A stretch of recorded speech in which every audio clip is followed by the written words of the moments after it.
Objective 12.6, probability of independent and dependent events. In Objective 12.6, that's exactly what we're trying to do. We want to be able to find the probability of two different types of situations. One where our events are independent of each other, and one where our events are actually dependent on each other. So let's look at some definitions first. What is the difference between an independent and a dependent event? If the occurrence of one event has no effect on the occurrence of the other, then you have independent events. So the probability of one will not be affected by the probability of another one. Whereas in dependent events, the occurrence of one event does affect the occurrence of the other. So having one event happen changes the probability of another event happening. Okay. Now within this we also have an idea of called conditional probability, and that's where the probability of an event occurs given that another event occurred. Okay, so the probability is based on the fact that something else has occurred. The notation for that is this P and then B line A. It's a straight line up and down, it's not a slash. And what this means is the probability of B given A. So what's the probability that event B is going to happen if we already know that event A happened? Using this kind of notation implies that the occurrence of A probably has some effect on the occurrence of B. Otherwise, we wouldn't write this. We would just ask for the probability of B if A didn't have any effect. So when you see this, there is an implication that event A is going to have some effect on event B taking place.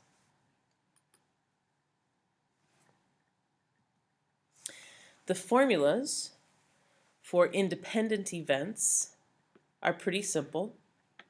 If we have two events, A and B, and they are independent, then the probability that both A and B will happen is simply the product of those two probabilities.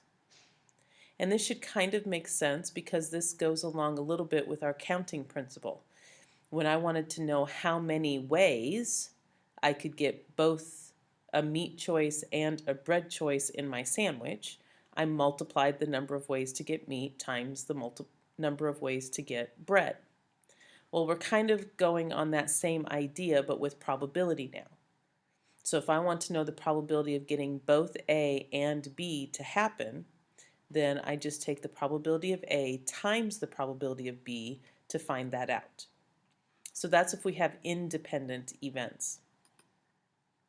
If, on the other hand, we have dependent events, then the probability of A and B both happening would be the probability of A times the probability that B happens given that A already happened.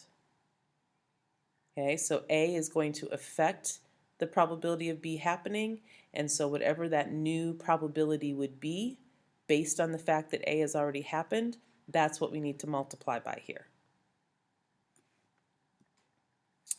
All right, so let's take a look at just an example of conditional probability first. So here's a situation where we have a table of information that shows camp attendees for 3 age groups in a particular town. So we have ages 5 to 7, ages 8 to 10, and ages 11 to 13. And we can see how many students in each age group attended camp and how many students did not attend camp. So the question is asking us to find the probability that a listed student attended camp. So if we just picked any one of these kids at random, what would be the probability that that student attended camp? So since we're talking about the whole situation with all of these students, our probability of attending camp is going to come from the total number of students who did attend camp over the total number of students. So we would first need to add up this column to see how many students attended camp. And then we would have to add up all of these numbers to see how many students are in this table in total. So if you do that, you'll find there are 220 students in this column who attended camp, and there are 478 students with all of these numbers added together. And so when we divide that out, that gives us approximately 0.460 as the probability that some student picked from this group had attended camp. Okay, but now let's change the question a little bit. Let's find the probability that a child in the 8 to 10 age group from this town did not attend camp. So now we're conditional because now we're not taking all of the information into account excuse me, to find our probability. We're taking into account that we already know we're talking about a child in the 8 to 10 age group. And so our probability that the child did not attend camp is being affected by the fact that we know he's in the 8 to 10 age group. And so our probability this time is going to come from the number of students in that age group who did not attend over just the total number of students in the age group. So I don't need all of this information. That's what makes this conditional. It's conditional on the fact that I'm just talking about this age group. So students who did not attend, that's the 62 right here. Total number of students would be the 94 plus the 62, which is 156. And so 62 over 156 is going to give us approximately 0.397 as the probability of choosing a student in the age group who did not attend camp. Okay, so that's what a conditional probability is. It's where you already know a piece of information, and that piece of information affects how you're going to find the probability. All right, now let's take a look at some independent events. So here in our example, we are playing a game that involves spinning the money wheel that's shown here at the right. During your turn, you get to spin the wheel twice. What is the probability that you get a money amount of more than 500 on your first spin and then go bankrupt on your second spin? Okay? So the first thing you need to ask yourself is, does my first spin affect the likelihood of my second spin? So is my probability of what I'm going to get on my second spin somehow affected by whatever I get on my first spin? The answer is no. Now there's sometimes a belief that it does. There's sometimes a belief that, oh, well, if I land on something my first time, that somehow affects what I'm going to get the second time. But in pure mathematical terms, I still have the same total number of spaces here on the wheel the second time as I do the first time.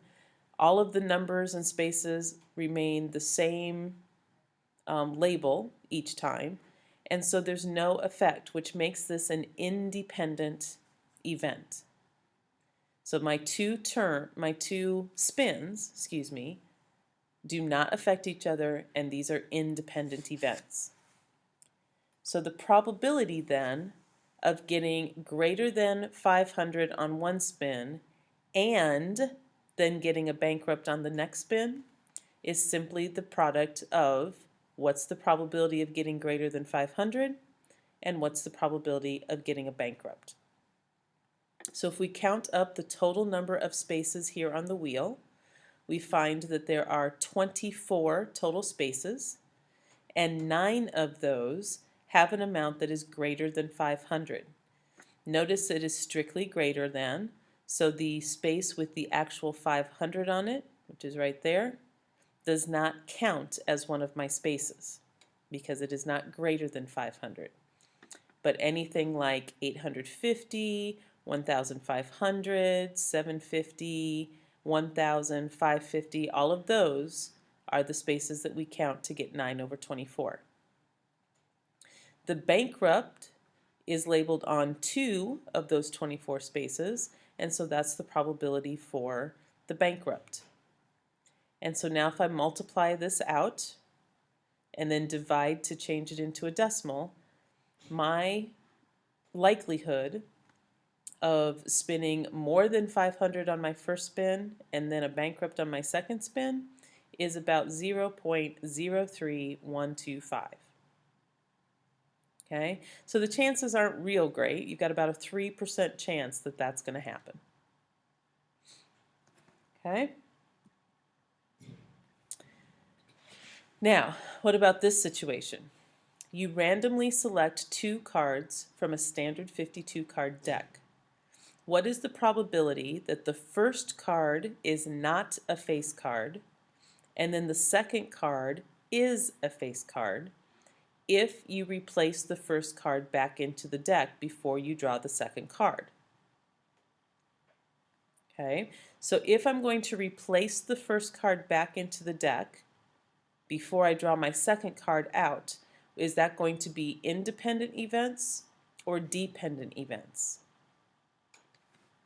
Well, hopefully you recognize that that's going to be independent, because if I put the first card back into the deck, then when I draw my second card, I still have the same situation I had with my first draw.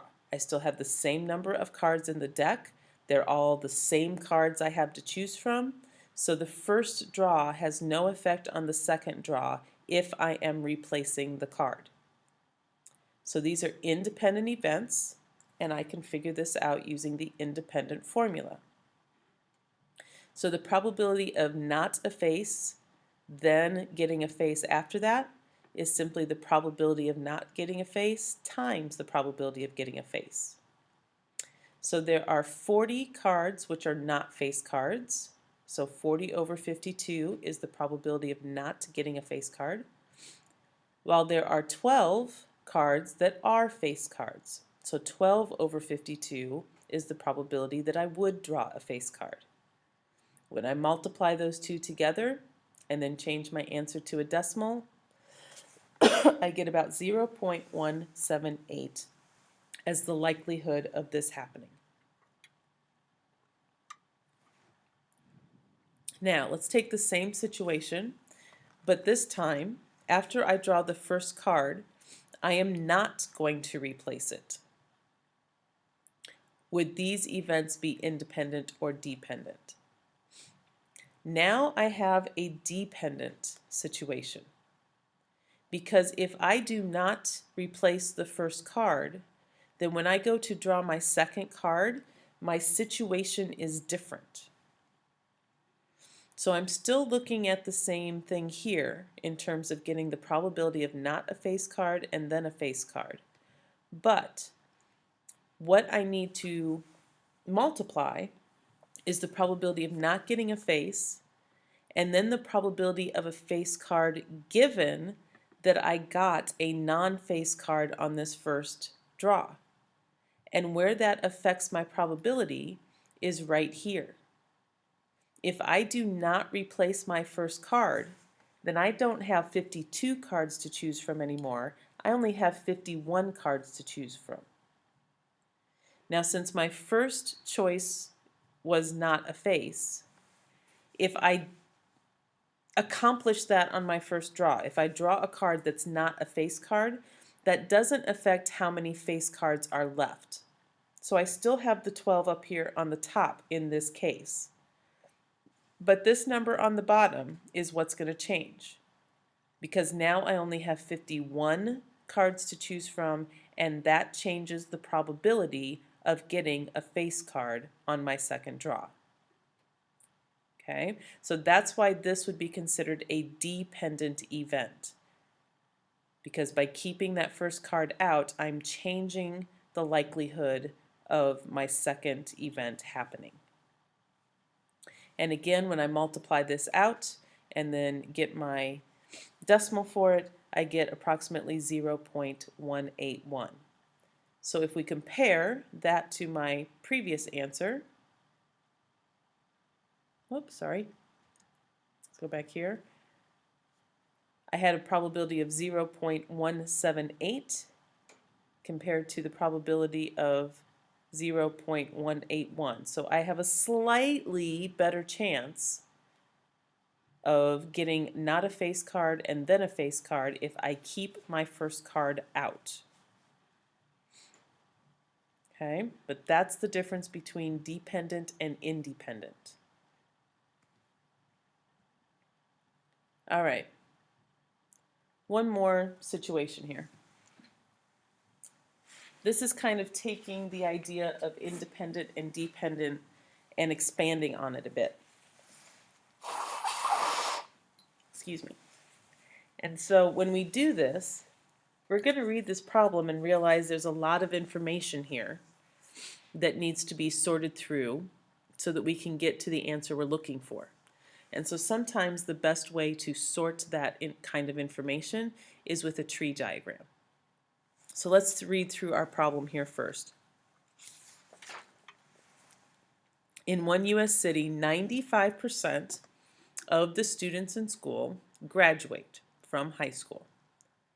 Now suppose there's a study that showed that at the age of 25, 81% of high school graduates held a full-time job, while only 63% of those who did not graduate held full-time jobs. So what then would be the probability that a randomly selected student from the town is going to have a full-time job at the age of 25? Okay, so let's organize this information in a way that will be useful to us. We start out with this group of students. So this is all of the students at the high school.